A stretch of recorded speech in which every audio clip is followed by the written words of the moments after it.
სახელითა მამისად და ძისად და სულისაწმინდისად ქრისტეს ნათლისღების დღესასწაულზე, ღვთის განცხადების დღესასწაულზე ჩვენ ნახეთ, რას გვაჩვენებს ეს საღვთო ისტორია, რომელიც რეალურად მოხდა, როგორ იქნა ძე ღვთისა მორჩილ ვიდრე სიკვდილამდე, როგორ დაიმდაბლა თავი, დაიმცრო თავი ადამიანამდე, იქნა სრული მორჩილი ვიდრე სიკვდილამდე, სეციური მამისა და ასევე ადამიანი იონათლისმლის სახით, როგორ არ ესმის რა ხდება, მაგრამ როგორ ემორჩილება უპირობოდ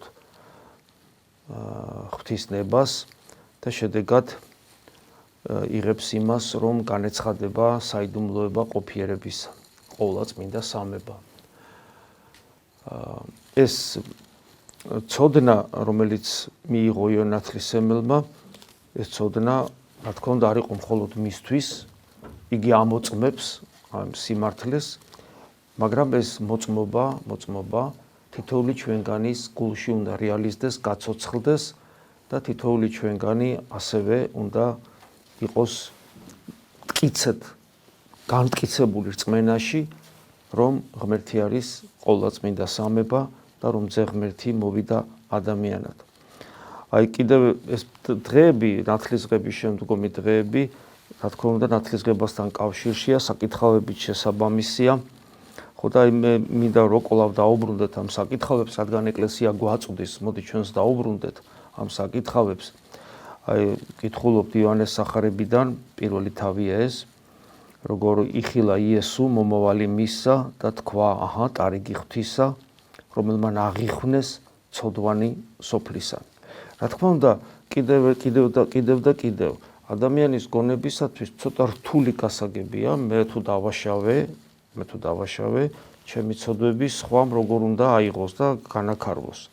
მაგრამ კიდევ ვიმეორებ, რომ ქრისტიანი იმით განსხვავდება არაქრისტიანისაგან, რომ ყველაფერს აბსოლუტურად უკავშირებს ღვთის ნებას. და მან იცის, რომ ერთადერთი სანდო ყოფიერებაში არის ღვთის ნება. ყველაფერი დანარჩენი უკეთურია, იმიტომ თუ ღვთის ნებასთან თანხვედრაშია, ესე იგი ღვთის ნება ისიც რეალიზებული, განცხადებული მატერიაში და ჩვენ ხედავთ და თუ არა ყველაფერი უკეთურია, იმიტომ რომ რატომ უკეთური? რატომ არის უკეთური ყველა ნება ღვთის ნების გარდა? იმიტომ რომ მხოლოდ ერთადერთი სიცოცხლე არსებობს, მხოლოდ ერთადერთი სიკეთე არსებობს, მხოლოდ ერთადერთი მარადისობა არსებობს, მხოლოდ ერთადერთი სიყვარული არსებობს და ასე შემდეგ. ყველა ერთადერთი ბედნიერება ეს არის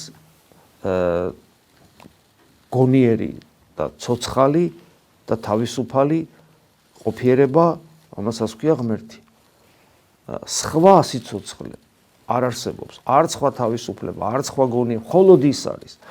და ადამიანი მხოლოდ იმდენად არის ასეთი, რამდენადაც მასთან ერთობაში. სხვაგვარად ადამიანი არაფერი, უბრალოდ იქნებოდა ჩვეულებრივი, როგორც ერთ-ერთი ღვთისმეტყველი ამბობს, უკუდო მაიმუნი, არც მეტი, არც ნაკლები. და აი ჩვენს ვკითხულობთ, რომ ტარიგი ღვთისა, ანუ შესაწირავი ღვთისა. აი წარმოიდგინეთ, ღმერთი თვითონვე გახდა შესაწირავი. ეს არის ძალიან მნიშვნელოვანი. ტარიგი ღვთისა, რომელმან აღიხვეს ცოდვანი სოფლის, ანუ კაცობრიობის ცოდვა აღიქვა მთლიანად, აღიქვა ნიშნავს, რომ ესე იგი უნდა განაქარვოს, იგი უნდა მიუტევოს, უნდა განამართლოს.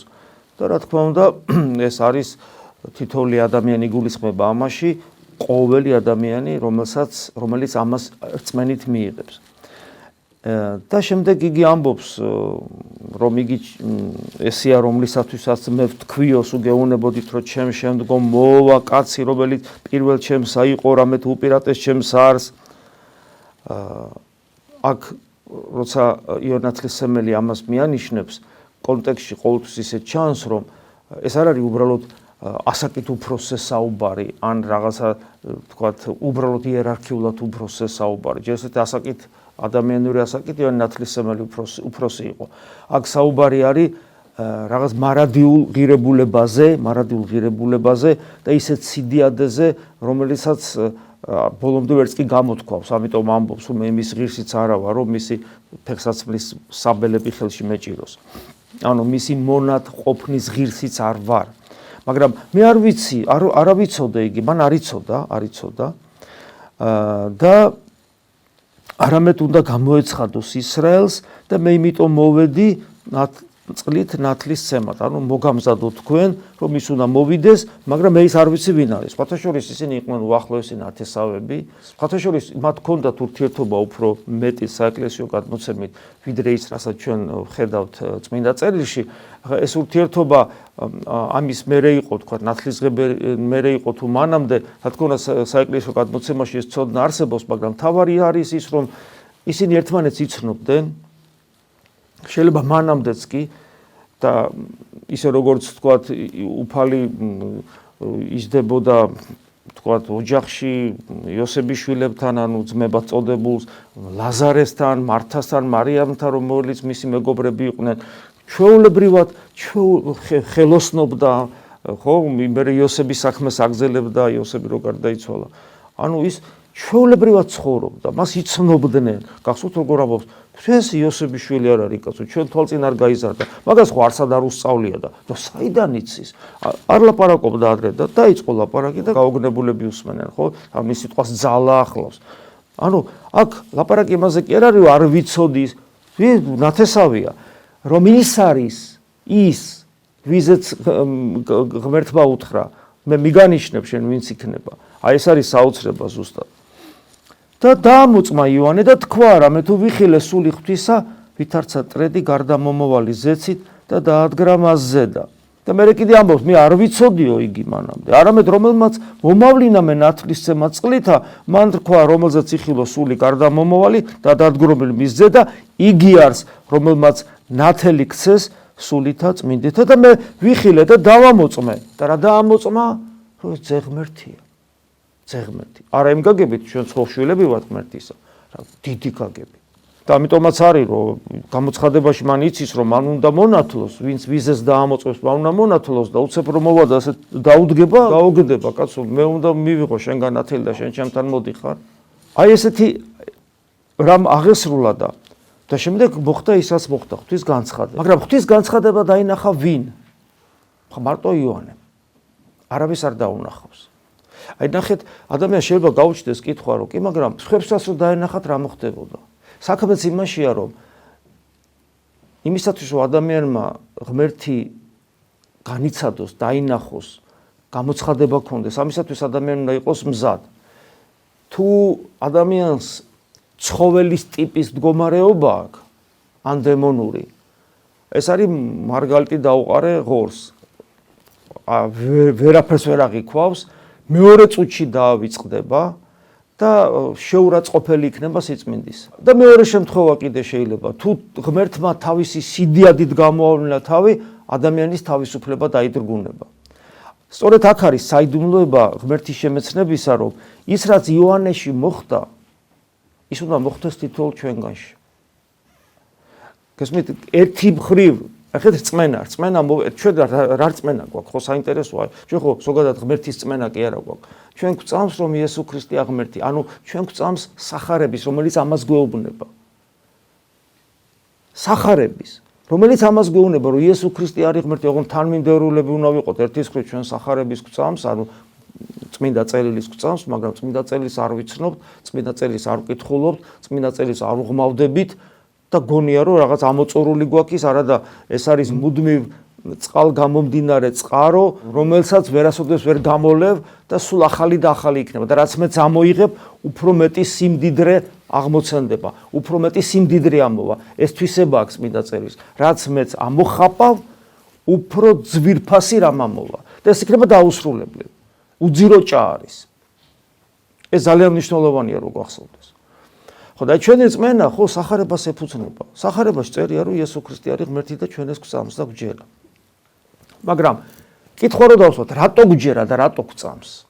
და აი თუ ჩვენ თანმიმდევრული ვიქნებით და ამას გავყვებით, აღმოვაჩენთ რომ ჩვენ იგივე გამოცხადება გვაქვს გულში მიღებული, რაც იონე ნათლისმცემელს ჰქონდა, ოღონ ბევრად უფრო შეგრძნების თვალსაზრისით ფაქიზად და სუსტად, მაგრამ ის შეიძლება გაძლიერდეს ჩვენში, გამტკიცდეს ჩვენში.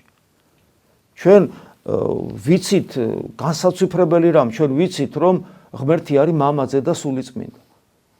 ადამიანის ჩვენ რო შინაგანად, ინტუიციურად, მადლისმიერად ეს ცოდნა რომ არ გქონდეს, იმდენად გონებისათვის, იმდენად მიუღებელი ფორმულირებაა ესა ყოფიერების, რომ ჩვენი გონება აღდგებოდა მის წინააღმდეგ და არაფრით არ მიიღებდა. ისე როგორც მაგალითად სხვა სარწმუნოების წარმომადგენლებს, საერთოდ ვინც არ არის ეკლესიაში და ვინც ქართული კულტურიდანაც შორს, საერთოდ ყველაფრიდან ამიდან შორს არ აბამედი აუხსნი, ჯერ ვერც აუხსნი და რომც რაც არ უნდა ეცადო, არაფერი არ გამოვა. აპროტესტებს ადამიანის გონება აპროტესტებს თვითონ ამას. გესმით? და ასევე აპროტესტებს იმას, რომ იესო ქრისტე არის გალაქტიკების შემოქმედი. აპროტესტებს ამას ადამიანის გონება. ხო და ამიტომ როცა ჩვენი გონება თუ ამას ჩვენი ინტელექტუალური აპარატი თუ ამას არ აპროტესტებს, ესე იგი მას აჯობა რა? შინაგანმა ცოდნამ, რომლის საფუძველი არის არა ლოგიკა, არამედ რწმენა.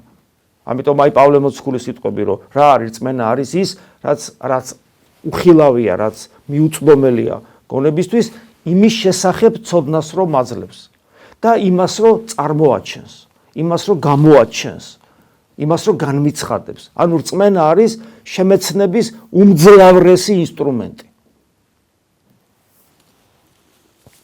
ხო და აი ესე მოგვეცა ჩვენ შესაძლებლობა ამ ყველაფრის შემეცნებისა, ჩვენ ვიცით რომ ღმერთი არის მამაძე და სულიწმინდა, ჩვენ საერთოდ ვიცით რომ ღმერთი მამა არის, განგვიცხადა ღმერთმა უდიდესი სახელი ღმერთისა მამა და ასევე როგორც პავლე მოციქული ამბობს, ასევე უდიდესი სახელი ღმერთისა იესო ქრისტე, უდიდესი სახელი ღმერთისა. როცა აი ამ რეალობის წინაშე ვდგავართ, ჩვენ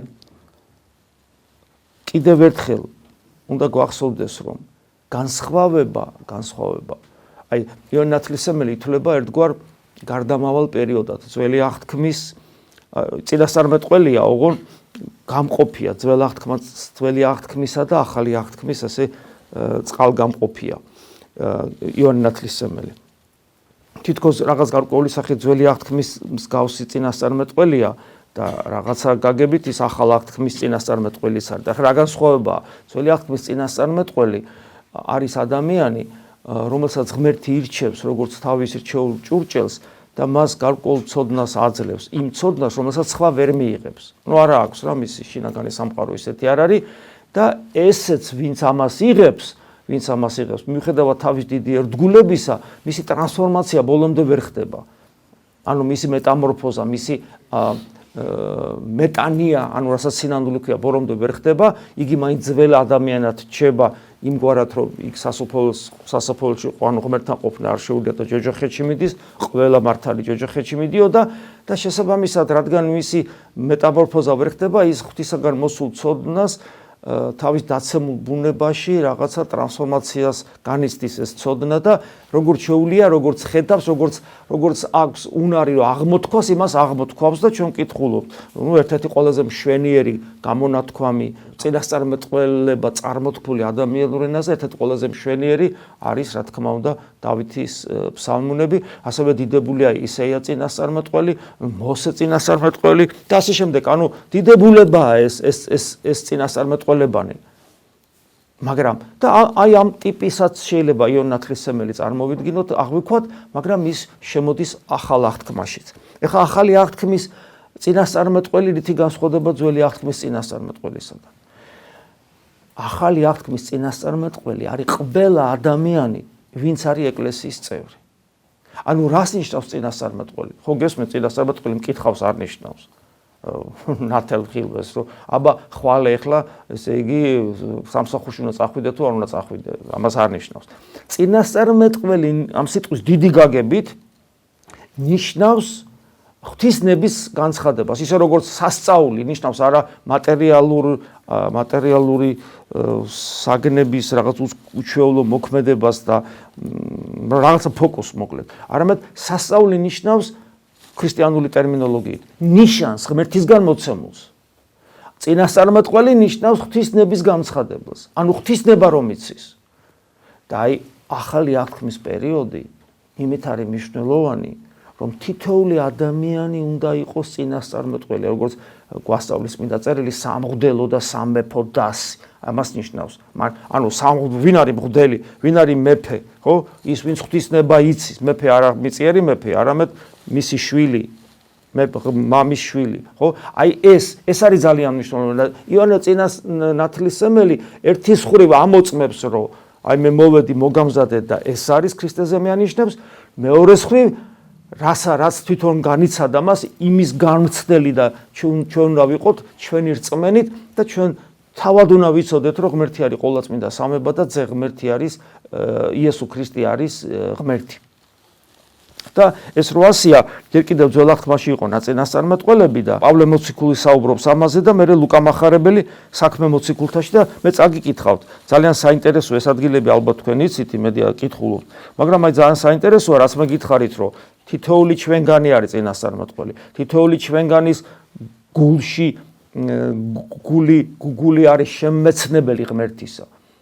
ის ათონელი მამები ძალიან საინტერესო რომ ამ ხრივ რო საუბრობენ, რომ ათონელი იგივე იოსებ ისიქასტი მისი საძმო, რომ ესე იგი მათი მთავარი საქმე როცა ისინი მონასტერში არიან, რა არის, რომ ღმერთი გაიცნონ, ღმერთი განიცადონ. გესმით? სასწაული კი არ მოახდინონ, არამედ ღმერთი განიცადონ. ღმერთი. აი ებრაელთა მიმართ ეპისტოლეში ნახეთ პირველი თავია, რას ვკითხულობ. მრავლით კერძო და მრავლით სახით მაშინ ღმერთი ეტყოდა მამათა, ჩვენს მამებს წინასწარმეტყველთა მიერ, ძველი წინასწარმეტყველებია. იგულისხმება. ჩვენ, ანუ თელ ხალხს არ ქონდა ამის უნარი აღქმის და წინასწარმეტყველები ეუბნებოდნენ. მერე საშინელი სასწაულებიც ხდებოდა, რომ ცოტა ესეთ დადგუნულები ყოფილიყვნენ და მათი თავისუფლება რა თქმა უნდა შეზღუდული იყო. ზღვა რო გაიპობა ეხლა, წარმოგიდგენია. და მაინც ადამიანი არ იცვლება. ზღვა გაიპო, გაიარა და მეორე წუთში ისევ აღარ ჯერა ღმერთის. ნუ აი ესეთია, არა სინანულის მქონე, ანუ მეტანოიას რო არ განიცდის, ესეთია ადამიანი, ესეთია ძველი ადამიანი. მაგრამ წინასწარმეტყველები ეუბნებოდნენ, იქ მოსე იყო, მერე სხვა იყო და განსაკუთრებული ძალას აძლევდა ამ ადამიანებს ღმერთი, რომ მეტნაკლებად ამ ერს შეენარჩუნებინა ერთი ცოცხალი ღმერთის წმენა, რომ ამ ერის წიაღში მერე დაბადებულიყო ისეთი არსება, როგორც ყოვლადწმინდა ღვთისმშობელია, საიდანაც მერე ღვთისმშობლის ვენებით ღმერთი მიიღებდა ხორციელ ბუნებას. წინასწარმეტყველები ჩვენ მამებს ესაუბრებოდნენ, ხოლო უკანასკნელთა ამა დღეთა, ანუ უკვე აქეთ. გვეტყოდა არა წინასწარმეტყველის მიერო, არამედ გვეტყოდა ჩვენ ძისა მიერ თვისისა. ანუ თავად ღმერთი გველაპარაკები. რომელი იგი დაადგინა მკვიდრად ყოველთ, რომელიც ყველაფრის მემკვიდრია, ანუ ყველაფრის უფროსია, ყველაფრის მთავარია. რომლისაგან შექმნა საუკუნენი, მთავარი კიდე იმიტომ არის, რომ ყველაფერი მისი შექმნილია, საუკუნე, ანუ დროც მისი შექმნილია. ანუ ის მოვიდა, ვინც ყველაფერი შექმნა. რომელი იგი არის ბრწყინვალება დიდებისა და ხატიძლიერებისა მისისა, რომელიც მამის ხატია და მისი დიდების ბრწყინვალება. ამიტომ ამბობს უფალი ხო, რომ ვინც მე მიხილა, მამა იხილა. არიცი ფილიპე უნება. მე რომ მიხილე, ნიშნავს მამა იხილე.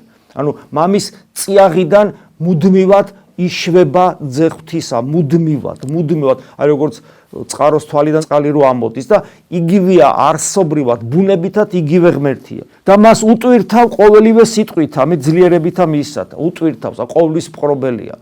ადრეს გითხვია ხო, ატომის გულის გარშემო ელექტრონი მოძრაობს, ყველა რაც კი სამყაროში ატომია, ყველაფერი მისი, მოდი ესე ვთქვათ, კონტროლის ქვეშ არის.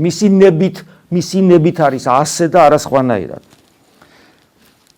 და თავისა მიერ თვისისა განწმენდაი ცოდვათა ჩვენთაყო და ამ ყოვლის შემძლე არსებამ გადაწყვიტა, რომ ჩვენი ცოდვები ჩვენ განვეწმინდეთ ცოდვებისაგან და ამიტომ თავისა მიერ თვისისა ჩვენი განწმენდა ხო და დაჯდა იგი მარჯვენით სიმდიდრესა, ანუ ეს მოახდინა მისტიკით, საიდუმლობით, რასაც ჯვარცმა ქვია და მერე დაჯდა მარჯვენით სიმდიდრესა მისსა მაღალთა შინა. ანუ მამის მარჯვნივ დაჯდა, ისიც იმიტომ რომ მერე მეც იქ ამიყვანოს. ებრაელთა მიმართ ისევ მერვე თავია და მეათე თავი. ხოლო 10 ჩვენმა მღვდელმთავარმა, ეს კიდე დავით მეფსალმუნი უწოდებდა, შენ ხარ მღვდელ უკუნისამდე წესსამაზე და მელქისედეკისა. ეს კიდე ცალკე სიღრმისეული განმარტების საგანი, ამას ხარ ჩაუღმავდები, მაგრამ ის რომ მოსული მხსნელი უნდა ყოფილიყო მღვდელმთავარი. ხო, ამაზე კიდე ძველად ხმაში იყო საუბარი და პავლე მოციქული ამაზე ბევრს საუბრობს ებრაელთა მიმართ ეპისტოლეში. და ეხლა ამბობს, რომ ჩვენმა მღვდელმთავარმა, ანუ ქრისტეზეა საუბარი, შუამავალია უკეთესი აღთქმისა, იქ საუბრობს ძველ აღთქმაზე და მერე საუბრობს ახალ აღთქმაზე. სუთამისგან ყოველთა ეს არის სისხლი ჩემი აღლისა აღთქმისა. პავლე მოციქული ამბობს, რომ ძველი მღვდელმთავარი კი არა, ახალი მღვდელმთავარი, ახალი უკეთესი აღთქმის, რომელიც უკეთეს დაპირებებზეა დაფუძნებული. აღთქმა ხო რაღაც პირობას გაძლევს და უკეთესი პირობა ვიდრე მაშინ იყო. აი ეს აღთქმა და ეს ამ აღთქმას ძველი წინასწარმეტყველის ძველი აღთქმის წინასწარმეტყველებიდან მოყავს, რომელიც რეალიზდა ახალ აღთქმაში. ესე იგი ეს ახალი აღთქმა, რა აღთქმა, რაზეა საუბარი? უკეთესი რატომ არის? და კითხულ ამბობს ახლა პავლე მოციქული. ამბობს უფალი, ჩავდებ ჩემ რჯულს მათ გონებაში. გონება არის არა ტვინი, არამედ შემეცნების უნარი, სადაც არის ტვინის არის, გრძნობაც არის, ემოციაც არის, რწმენაც არის, სინდისიც არის და ასე შემდეგ. ჩემ რჯულს ჩავდებ, ძველაცად იყო რჯული. ძველად რჯული იყო ფიცრებზე, კიდობაში ელაგა, გესმით? უნდა წაეკითხათ, უნდა აღმოეკითხათ და ასე შემდეგ. და ეხლა ამბობს, რომ მათ გულში ჩავდებ ამას. მათ გონებაში და მათ გულებზე დავაწერ ჩემ რჯულს. ვიქნები მათი ღმერთი. ხოლო ისინი იქნებიან ჩემი ხალხი და საინტერესო, აღარავინ ასწავლის თვისტომს და აღარ ეტყვის თავის ძმას, იცან უფალი, რადგან ყოველი მათგანისათვის დიდიან პატარიანად ცნობილი ვიქნები. ეს ცით რას ნიშნავს? იმას კი ანიშნავს, რომ მოძღვარი არ გვჭირდება და მასწავლებელი არ გვჭირდება და წიგნი არ გვჭირდება. ეს ნიშნავს იმას, რომ მოძღვარის წიგნის და მასწავლებლის დამხმარია, იმიტომ რომ თუ თქვენში ეს არ არის მომხდარი, რომ ღმერთმა თქვენ თუ არ გასწავლათ, თქვენ შიგნით თუ არ შემოვიდათ, არ გამოგიწერათ გულზე სჯული, ჩემი სიტყვები იქნებოდა მგლის თავზე სახარებას კითხულობდნო. გესმით რაში ასაკი? ამიტომ არის ადამიანს თუ არ გაეხსნა გულში, ელაპარაკე რამდენის გინდა. სახარება უკითხე რამდენის გინდა. წირვაზე მოიყვანე რამდენის გინდა. არაფერი არ ესმის.